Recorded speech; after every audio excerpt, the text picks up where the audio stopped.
Welcome back to the Manifest Your Success podcast, where we break down what it means to be successful, share the accomplishments, failures, and perspectives of individuals on entrepreneurship, business, and self-improvement. Today we are joined by Nessie Green. It's Niecy. Niecy Green. Okay, we are joined by... I want you guys to call me by my real name. Okay, what is that? Because tell me something I don't know. All right, I know it's a secret.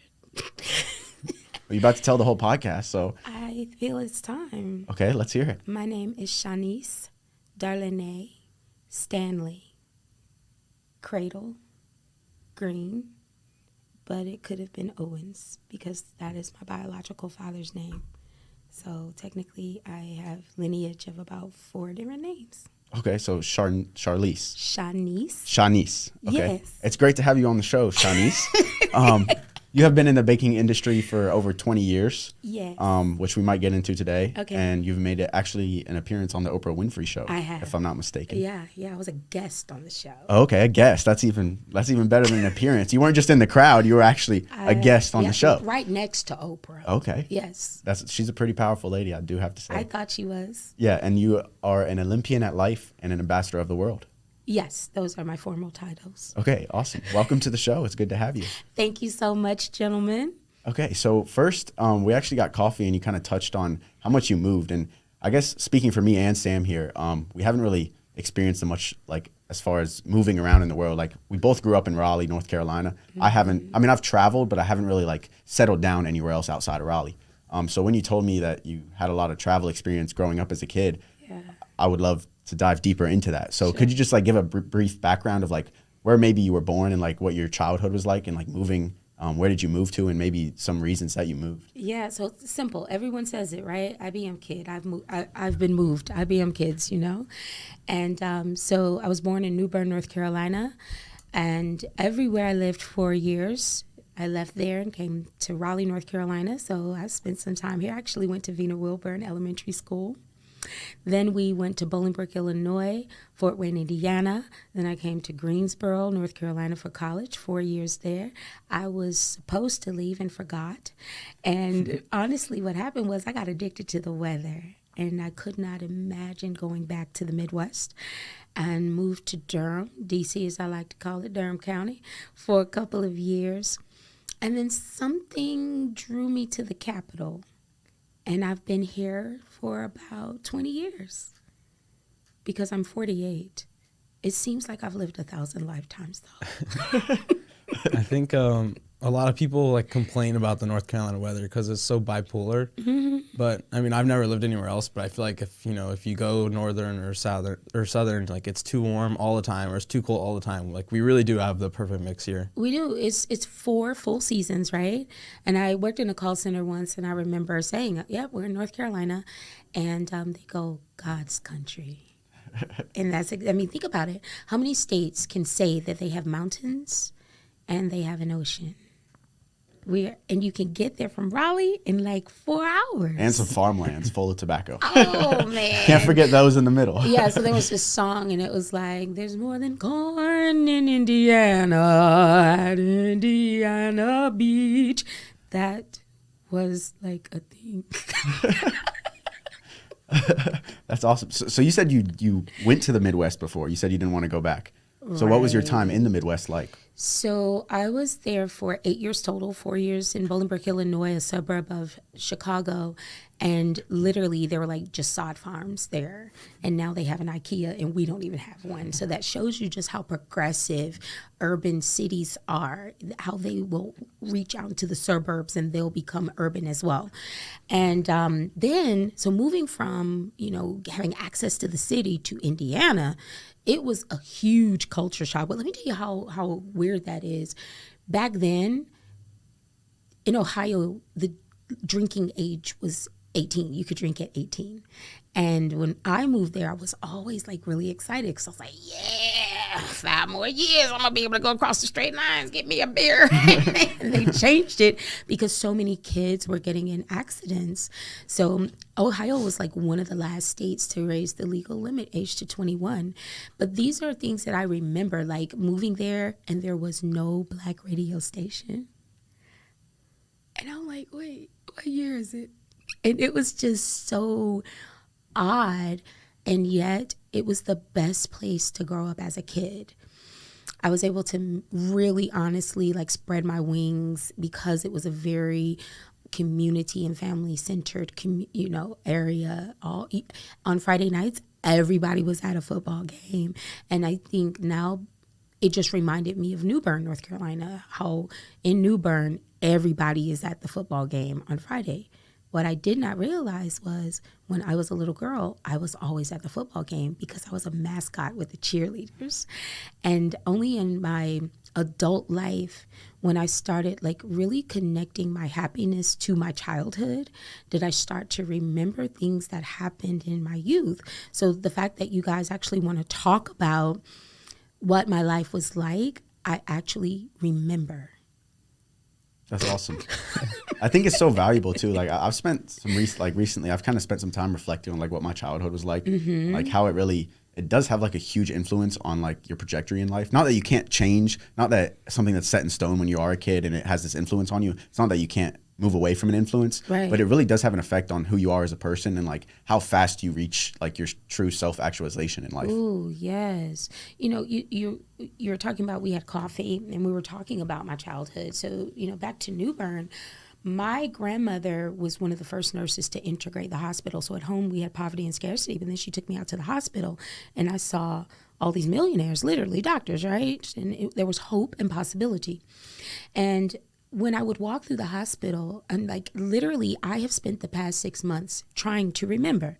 And I thought really hard, like what was it like when I was a kid? Because I have 4 children. And one day the youngest was running through the house and he stopped and he goes, I love being a kid. And I was like winning as a mom. And I started to understand because I was behaving as a grandmother. So I started to think about how was life with my grandmother. So when we would walk through the hospital, it was like I was in a parade. That's Gloria's granddaughter. That's Miss Stanley's granddaughter. Everybody knew me. But one of the things that I realized was I had always been around affluent people to the point that my godfather, there's actually a school named after him in New Bern. And so Daddy feels like, I feel like Annie a little bit right now. That's what I called him. And now guys, they don't even name schools after people anymore. It's going to be Millbrook or Southeast Raleigh. But the old high school became a middle school and they named it Grover C. Middle School. And that man was my godfather. So when people ask me questions or ask other people, does Shanice know all these famous people? I'm like, I've always known famous people. It was a part of my childhood. So for me, like I said, always being at a football game, being on the track, always performing in front of people, being in parades. This past week, I was a banner girl in the Martin Luther King parade, the 43rd MLK parade. And I was walking down Fayetteville Street thinking, I do love a parade. Parades are quite fun. They are. I've been in a lot of them. I think something that we don't stress enough on the show is like surrounding yourself with people that are better than you or at your same level that push you further. And it sounds like you're doing exactly that, and you did exactly that, especially as a kid. Seeing as you've been on Oprah Winfrey's show as a guest. Yes. So I don't know anything really about Oprah Winfrey's show. I honestly haven't watched it that often. I know she has guests on. I've seen clips before. So what is like why does Oprah Winfrey do the show that she does? And like, how did you get a shot? How did you get the opportunity to be there on it as a guest? Yeah. So this is literally what happened. I always loved television, and I don't know that people admit, right? I want to be on TV. Well, I was true to myself. I'm very self-aware. I wanted to be on TV. And I remember asking my grandmother, like, Mama, why do these sponsors? She said, that's where the money comes from. And when I was talking to a gentleman who was a master controller for WRL, he said, yeah, and he said, that's how we have free TV. So I was thinking, so let me get this straight. People just going to give you money to be on TV. This sounds interesting. And then one day, this black woman came on TV, and I thought, she ought to meet me. So I'm 12 years old. I'm a latchkey kid. And back then, Oprah would say, if you want to be on Wednesday show, call in. And so I decided to call in because there was finally a show that really resonated with who I was. And all I cared about was that I could get on the show. And most of the topics were not about me, you know. I mean, my marriage is failing, or I wanna be a dentist, but I'm a hairdresser. You know, nothing that a 12-year-old kid could connect to. And so you don't know what this is. Have you ever heard a busy signal? I have not. Correct. I knew you did not know what that was. So all day long, I called and I called and I called, and I kept getting a busy signal. And then finally, around 3 o'clock, Oprah Winfrey, I said, hey, I want to be on Wednesday's show. And they said, well, tell us about yourself. I said, hold my non-alcoholic beer. And I started talking. Now, this is during a time, y'all, when they didn't have contracts, or, you know, you just do anything you wanted to in life. I talked to the producers for almost a week. And then they told me, you know what, we have a full panel, but if anyone drops out, we'll call you. And I was like, don't worry, you're going to call me. And sure enough, the day before the show was supposed to air, they were like, can you get here? You live in the suburbs, so we can't send a car. Now, me and my 12-year-old self, I didn't want my parents to take off of work. I had a very strong work ethic. And so I was like, yeah, I can get there. My parents know nothing. Now, you also never went in your parents' room in my day and age. So I remember standing in the doorway and thinking, this is going to be an earthquake. So they told me to stand in doorways and maybe I'll survive this question. I said, can I go on Oprah tomorrow? And they were like, Lord, my baby going on Oprah. Lord, my mom got on the phone. She's like, I ain't coming to work tomorrow. My baby going on Oprah. It was like an episode from Everybody Hates Chris, I promise. And she was like, hold on 1 second. What you going on there for? And the whole time I'm thinking, why haven't they asked me why I was going on Oprah? And the problem with that was I was going for a serious reason. One, I knew I wanted to see what my future job was. But two, I had an eating disorder. And so I was going for overweight children. And you don't know you have an eating disorder. You have to eat, right? But even at 12, I knew that I had used food in times of crisis way too much. I knew that's why I was overweight. And I was very open with producers. And so we get to the Oprah Winfrey show. I don't know. I don't remember my mom ever signing any releases. It was just like weird because I just show up and I remember this man coming and powdering my face, and I'm waiting for Oprah to come and have this pre-show conversation with me. But you know what I remember the most was the food. They had the most beautiful food. And I was like, so let me get this straight. We are going to talk about overweight children, and then you want to feed me like this. And so I would say like 2 minutes before like it was time, because I'm looking at the time because we're live in Chicago. It was being recorded, kind of like this. Are we recording now? We are recording right now.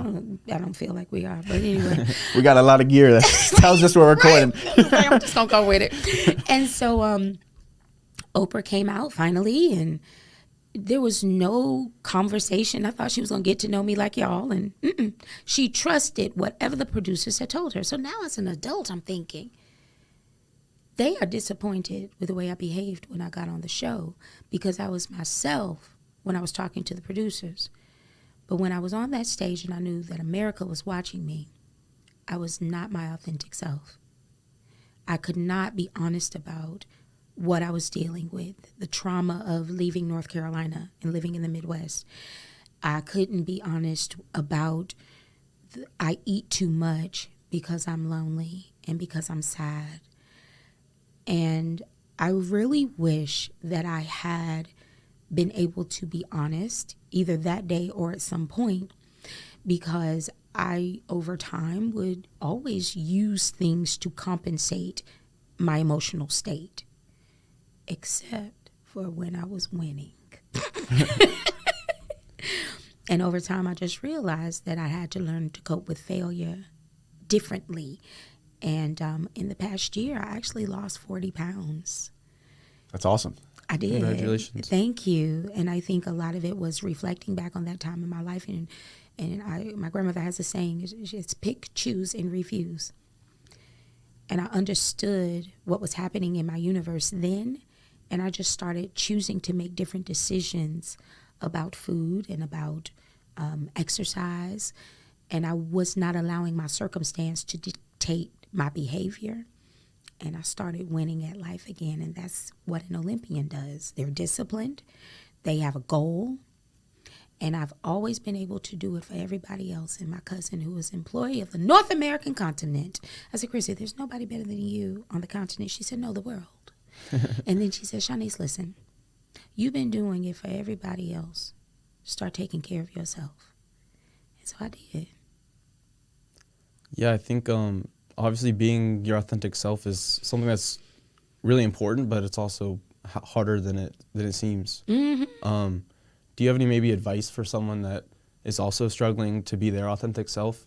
Like maybe how they could be more comfortable being their authentic self? Yes. What happened to me was I fell in love with people. And if they were hurting, I would do everything that I could to serve them to be better about themselves.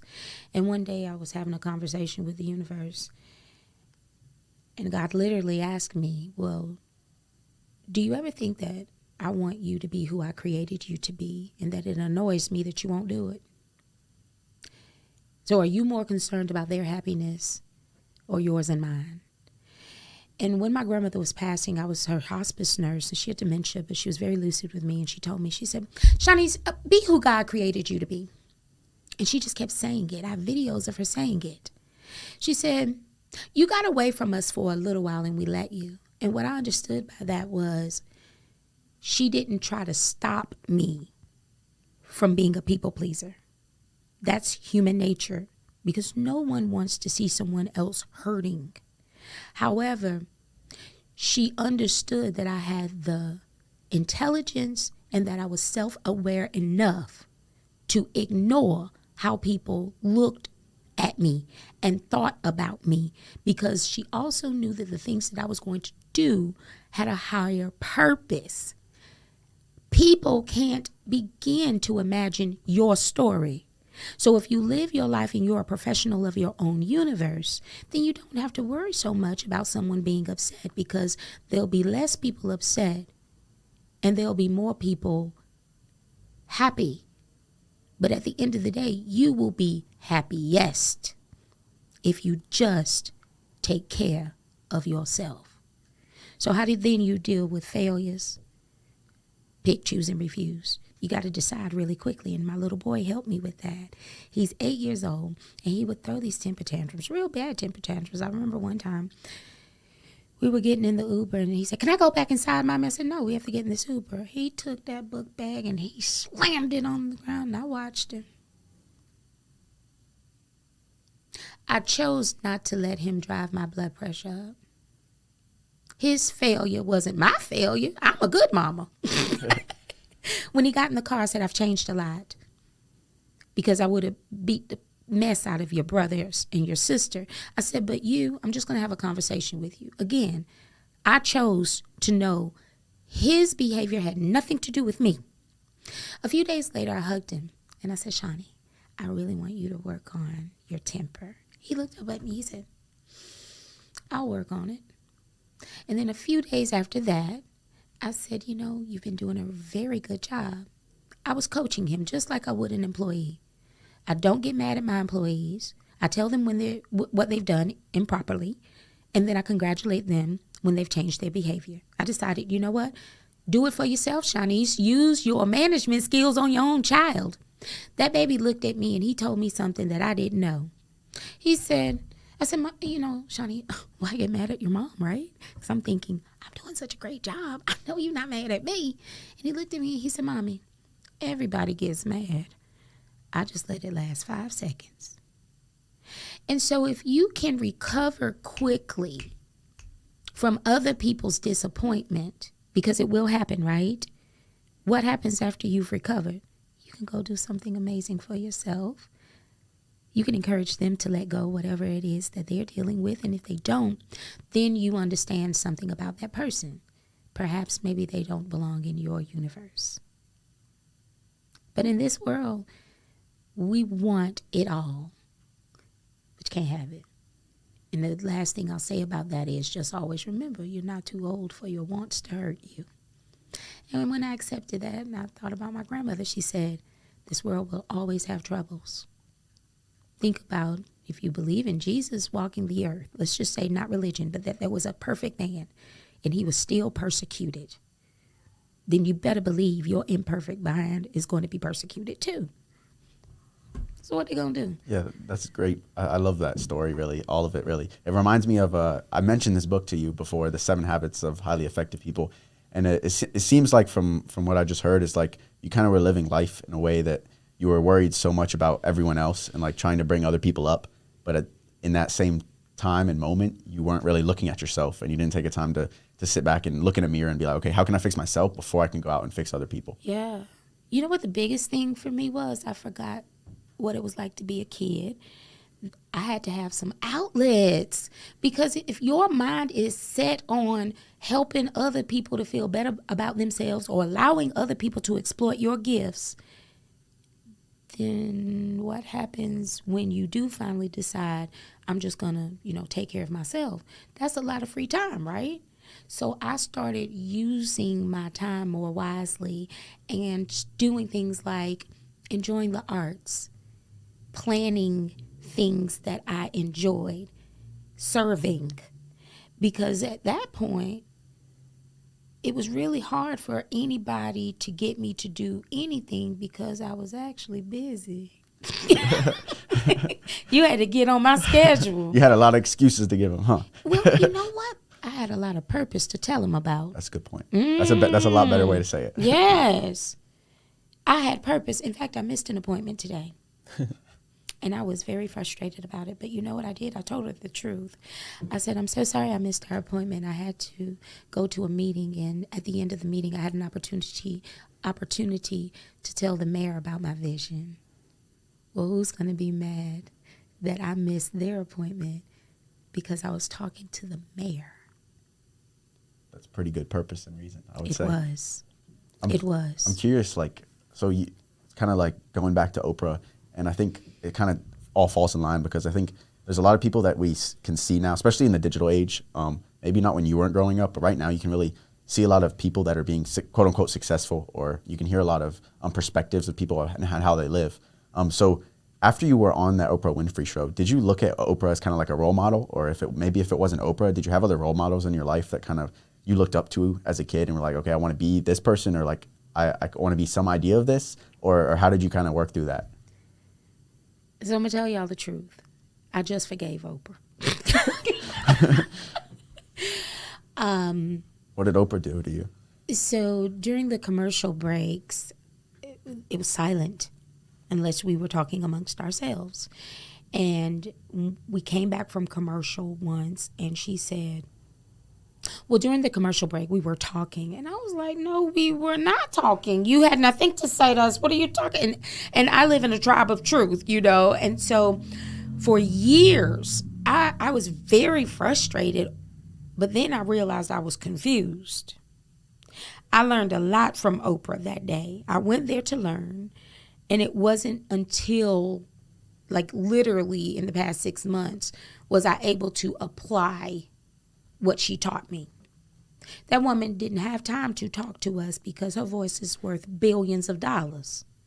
And we were talking. She did tell the truth. You see, that's why I get a little bit concerned sometimes when I hear people talk about the banking industry, because when you write a credit memo, you have to tell the truth. Sort of.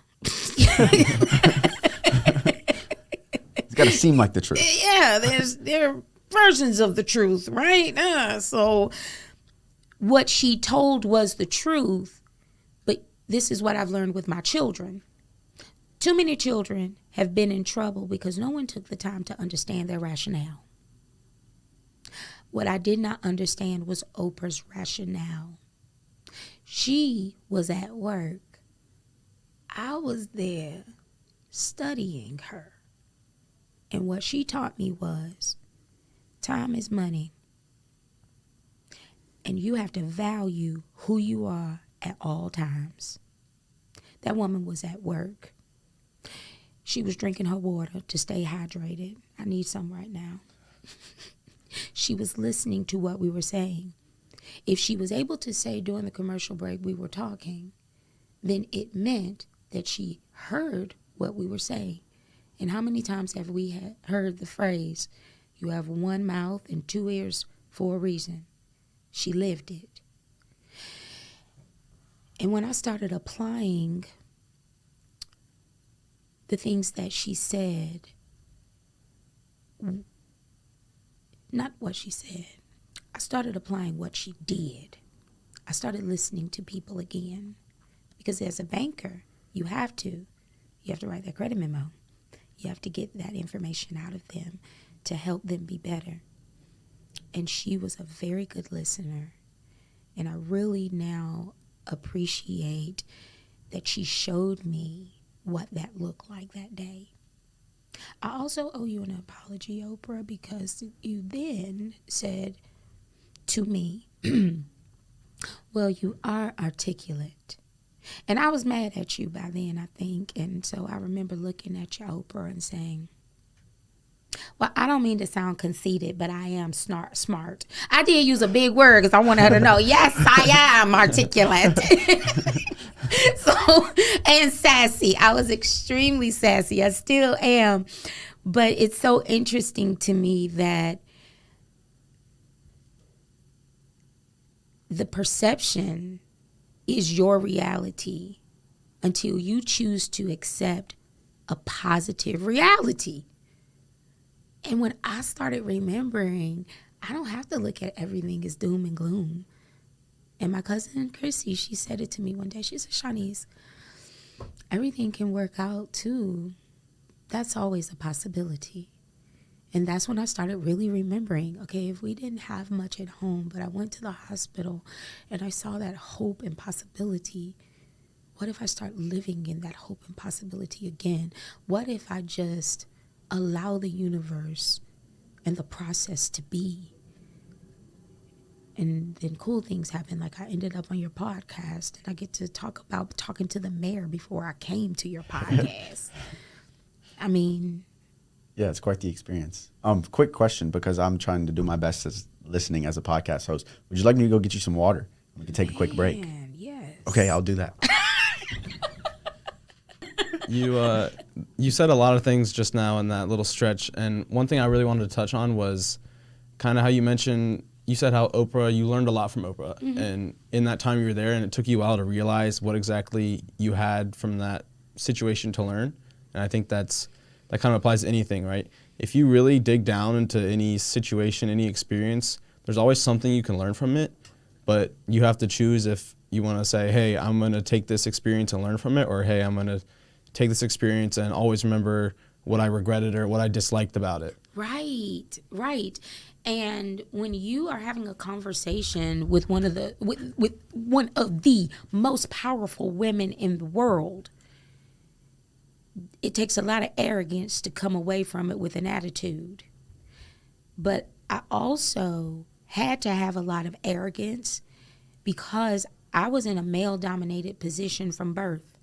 I was the firstborn on both sides of my family, and I was a female.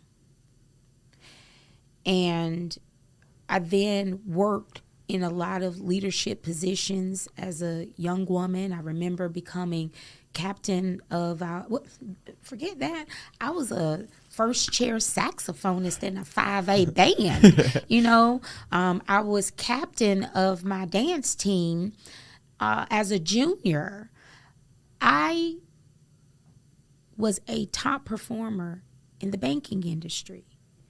And my arrogance did get in the way of my success a lot.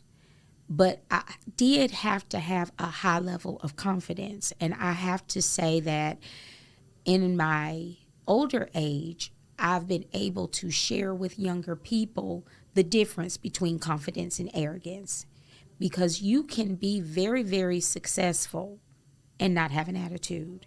You can be very, very successful and not be quick-tempered, because we do it in certain environments.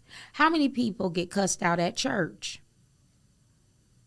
Not on Sunday. So that means if you can behave that way in that environment, why can't you do it when you get home? My daughter, she helped me to see it can be done. She works for Chick-fil-A, and she said, Mommy, if I'm nice to everybody at Chick-fil-A, then certainly I can be nice to my family. But she had to pick, choose, and refuse to do that. And we had to reciprocate. Like I said, when Shawnee was throwing that temper tantrum, I had to make a conscious decision to remember this is a single moment in time. And so my arrogance has really started to take a back seat to my appreciation for relationships with people. Because the same way in which I'm sitting here talking to you, all polite and, I have my smile on, I take the same temperament into my home with my children, and I try to mirror this when I talk to other people. I was very nice when I talked to the mayor today. But are there times that I just turn all the way up? Sure, I do. Absolutely. It's just not as often. I never saw my grandmother lose her cool. I literally had never seen her lose her temper. So it is something that, for me, it's about being self-aware of other people's position in life. I don't know everything that you're going through. And being in control of myself and not full of myself. It's two different things. Right. That's a great point. And I think being true to yourself, I think a lot of people try to find themselves in career and life. And you mentioned the banking industry a little bit. So I'm interested to see what kind of motivated you to get into that. You said you went to school in Greensboro, correct? Yes. So Aggie Pride. You have to say that. me and Sam are still yet to graduate college. And I feel like, I don't know, we were talking at the break, like every day really is a choice, and like even your childhood is just as important as your days in college, and your days after college are just as important as your days in college. So it's kind of like this whole cycle of you got to make the right decisions. So what kind of motivated you to jump in the banking industry, and how did you manage to stay in it for 20 years? You're going to have to turn the cameras off of this. Okay. Man, I'm just kidding. I did not believe that I was going to school in North Carolina. I had gifts. I was a dancer. I was a singer. I was an actress. My parents told me if I got a scholarship, I could get a car. I was getting a convertible because I was going to art school in Florida. Of course I was, because I was getting a scholarship there. And I remember being told, I want a ROI, which is ironic. That's such a banking term, right? And I didn't know what that was. And later in life, I realized, I was like, oh, this is almost like I was an investment property. And a lot of times parents have expectations of who and how children should become who they want them to be. And as a result, I was told I had to go to an HBCU, and I still to this day don't understand why I was black. And I'm glad that I went, because it was a part of my process. But I remember looking for all the majors that only had 1 year of math. And English only had 1 year of math. And then I graduated and ended up being a banker. That's a lot of math. But I never looked at it as math as much as I looked at it as comprehension of word problems.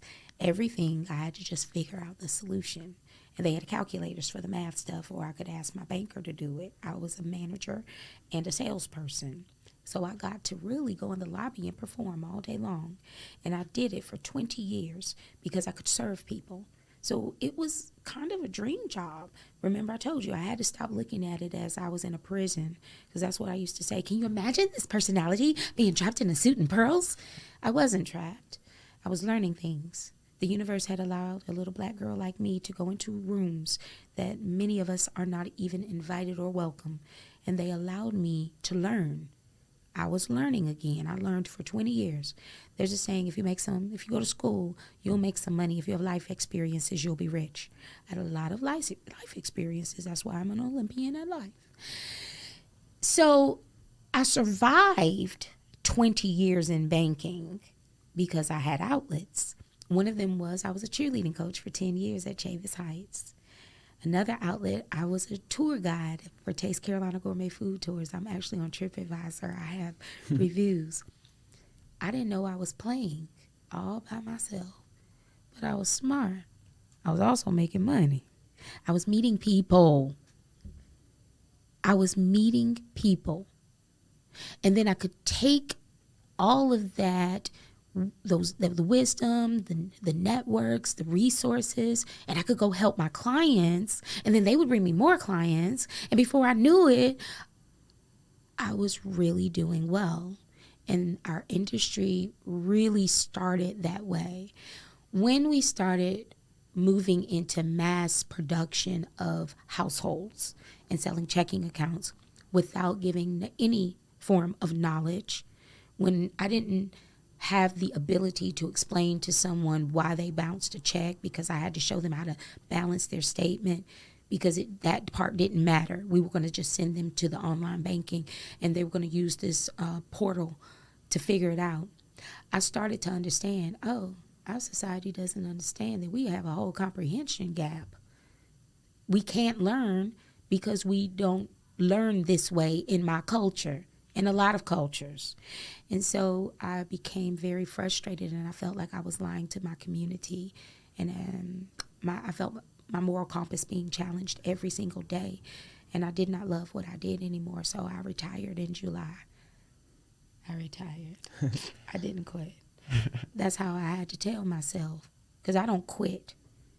I decided this doesn't work for me. I had a choice. I could pick, choose, and refuse if I wanted to do it. And I chose to stop. It was my decision. And then I met a woman recently at the MLK March. She said, Nisa, you're not going to be as successful as you were in your 20s. But if you take the wisdom and the knowledge that you have and apply it to this phase of your life, you'll have a greater second half. And I was like, right. I'm not going to have President's Circle winner awards anymore. But now I'm winning at life again because I'm helping people. It's so important to give of yourself because when you do, you can be blessed with more. And it happens to me all the time. Yeah, I think one thing that I remember you mentioned when we first met you was you were very good at your banking job. I guess you're clearly very humble, so you didn't mention that you did win multiple awards, I think you said. But I think so you kind of had like multiple things going on. You were on TripAdvisor, you were doing the coaching. So maybe what were different skills or lessons or values that you were able to pick up and apply to like certain areas of your life, like the banking job, that really allowed you to excel and be one of the best at your job?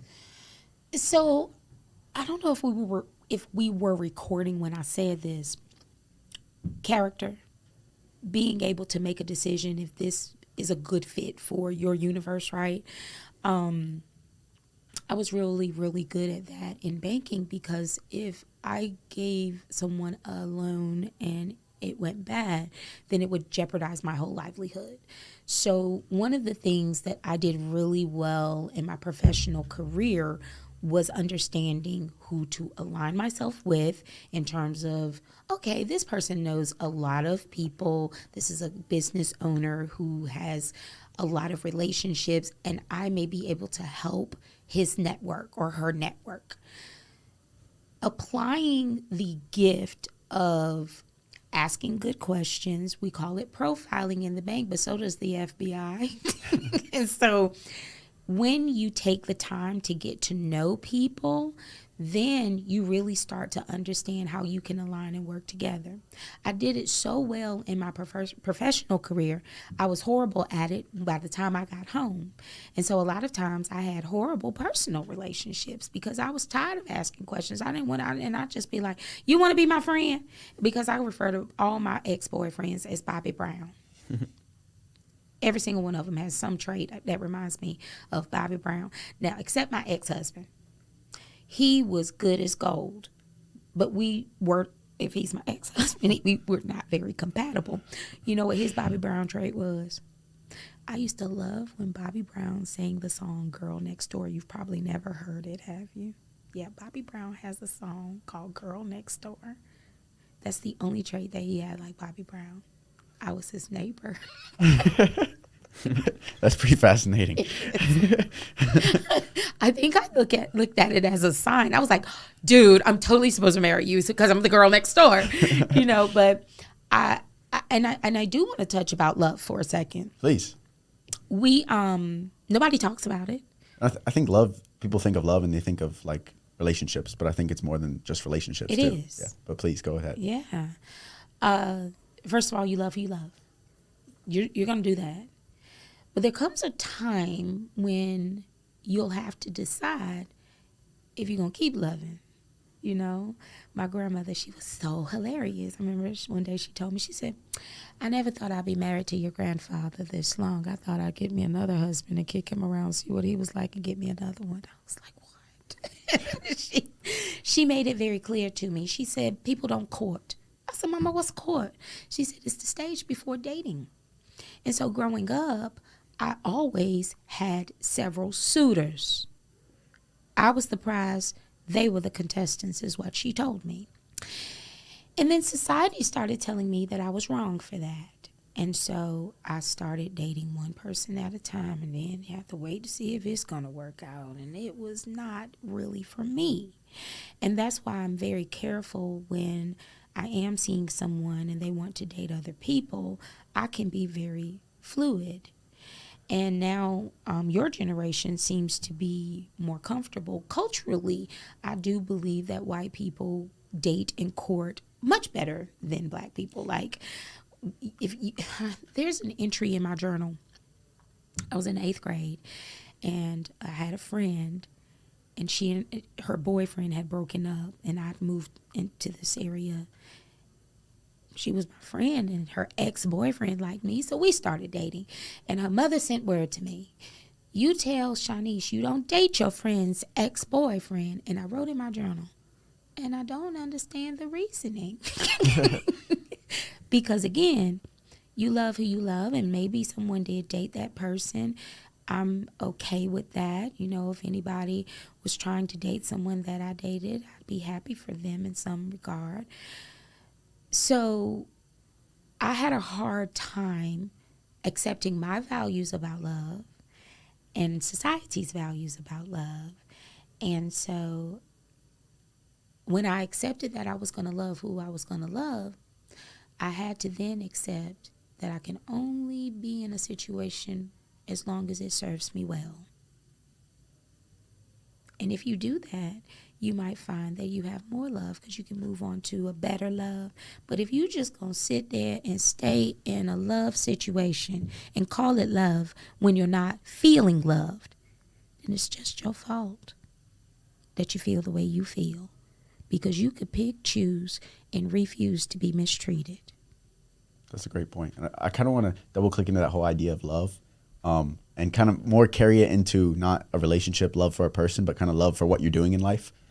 So how do you think if someone's going through life and they're like, okay, I don't know what I love, then what is someone supposed to do when they really have no idea what they love in life, and they're like, okay, everything I'm doing, I kind of don't feel like I'm finding meaning out of this. Mm-hmm. Like, what would you say to someone? Like, is they supposed to try new things? Are they supposed to ask for help? Or what would you say to someone that can't really find things they like, they love in their life? A lot of times we're copycats. You know, you have to see it sometimes to believe it. And so connection to people really will allow you to start investigating. So instead of you trying, what did I say earlier? Ask questions. talk to people. We don't do it enough. We look at these podcasts,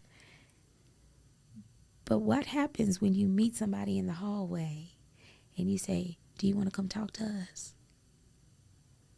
Because you will have an experience through that person. So imagine when people say, learn from my mistakes. What if I learn from your success? That's what I do. That's awesome. why I'm here. I want a podcast. So I'm here looking at y'all. I'm learning, studying you. I'm trying to figure out if you're going to help me. We're trying to figure out the same thing. So I know you have somewhere to be shortly. It is 5:40. So I'm going to wrap up here. We have a couple last questions for you. I'm ready. This is a question that we do ask every guest on our show. Okay. So the pressure is through the roof. So you better give a good answer. No, jokes. So we ask everyone, what is one goal that you have in life? It could be something that's tangible, like a target you want to reach. It could be something that you want to achieve every day you wake up. It could be in your career life. It could be in your personal life. But what is one goal that you have, and what are the steps that you're doing to achieve that goal? I set a lot of goals because I'm in so many different ecosystems and I wear so many different hats. I mean, when Shaka Khan was singing I'm Every Woman, I took that junk seriously. So one of my goals is to curb my language and allow my voice to vibrate more positivity. Energy is never gained or lost. It is only transferred. And I have a very, very high vibration. Right now, my 8-year-old is keeping tabs on how many times I swear. I recently looked up what it means to curse. And it literally was devastating to understand that it is to invoke harm on someone, basically just through your words. And if I truly want to elevate to the next level, the way in which I see things has to align with how I speak too. Because you cannot have a loud voice and use it anyway. You have to be respectful of that because it is a gift. And I don't want to lose that gift. So one of the things that I've been working on is ensuring that my communication with people and even the way in which I speak into myself is more positive. Now, does that mean I'm never going to use a swear word again? No, I'm not. I'm going to use them. But I look at how I use my words. I owe Shawnee $675 right now. Oh my gosh. And so the way that I am working on that goal is I speak more affirmations over myself. I speak more positivity into people more often. That's how I became a banner girl at the MLK walk. I saw these ladies outside of the coffee shop, and I said, was on the phone. I said, hold on. I flagged them down. I went outside. I said, people have told me that I am a light, and I saw you ladies, and you look beautiful. And I just wanted to tell you, good morning, and I hope that, you have a great day. And she said, well, of course, this is the light. It's the Congresswoman, Deborah Ross. I was like, I could feel it. So if I could see the light, that means I should also be speaking light.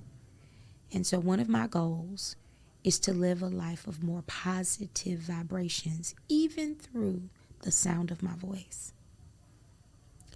I think that's a really powerful goal. And it's nice to hear you bring up vibrations and conservation of energy, because that's kind of what I study in school, and it all seems so meaningless all the time. Are you serious? Yeah. I could feel it. But imagine, energy is never gained or lost, or only transferred. I mean, we didn't even get to talk about the Hawk story. We didn't. You'll have to come back on.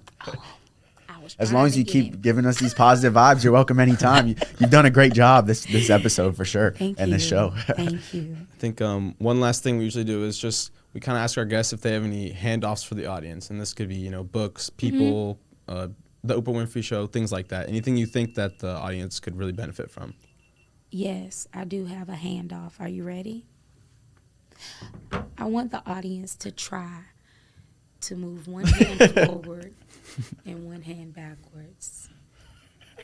Almost got it. Okay, yeah, that's a hard task right there. You're trying to move one way. For anyone that wasn't watching that, you have to move one hand away from you and move one hand towards you. But your brains won't let you do it because the two hemispheres of your brain are connected. If your hemisphere of your brain isn't connected, then you'll be able to do it. I had a So that's a whole test to see if you're bar sane. trying to do it last night. And what was amazing was one of the men said, I'm going to do this with my kids. And even when I saw people walking away, they were still trying it. All because you had told me about this. You shared your light and your energy with me, and now it's all over Raleigh. I'm looking forward to seeing someone down the street trying to do it with their kids as I'm walking around Raleigh. Well, thank you so much for being here. Thank you. It was a Sam. pleasure. Thank you, guys.